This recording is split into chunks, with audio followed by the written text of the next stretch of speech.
ఒకసారి చెప్పండి మీడియా ద్వారా.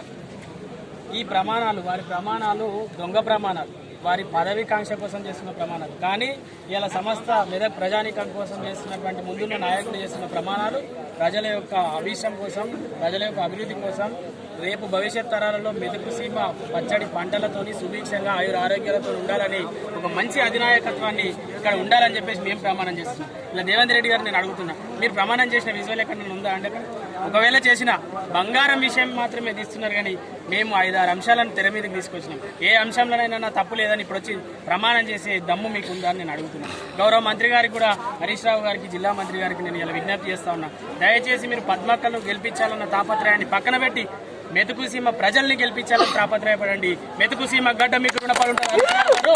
దయచేసి మీరు మా విజ్ఞప్తిని మీరు గౌరవించాలని చెప్పేసి నేను కోరుతున్నాను. అదేవిధంగా మీడియా మిత్రులు ఒక మాట అడిగినారు, ఏ రకమైనటువంటి శిక్ష అమ్మవారు ఈరోజు విధిస్తారనుకుంటున్నారు దేవేంద్ర రెడ్డి గారు? వారు వచ్చి ప్రమాణం చేసినప్పుడే వారి పతనం ప్రారంభమైపోయింది. అయితే మనిషి మరణించిన తర్వాత గరుడ పురాణం ప్రకారం స్వర్గంలో నరకంలో శిక్షలు పేర్కొనబడ్డాయి, కానీ భూలోకంలో ఎటువంటి శిక్ష వేస్తారో ఇంతవరకు ఎవరు పేర్కొనలేదు. వారి ఓటమే నిజమైనటువంటి శిక్ష. వారికి టికెట్ అభ్యర్థిత్వాన్ని క్యాన్సిల్ చేయడమే ప్రథమ శిక్ష. మరి గౌరవ ముఖ్యమంత్రి గారు దాన్ని ఆలోచన చేసి అభ్యర్థిత్వాన్ని క్యాన్సిల్ చేయాలని చెప్పేసి ఈ సందర్భంగా విజ్ఞప్తి చేస్తారు. మెదక్ నియోజకవర్గానికి సంబంధించి అభ్యర్థిని మార్చినట్లయితే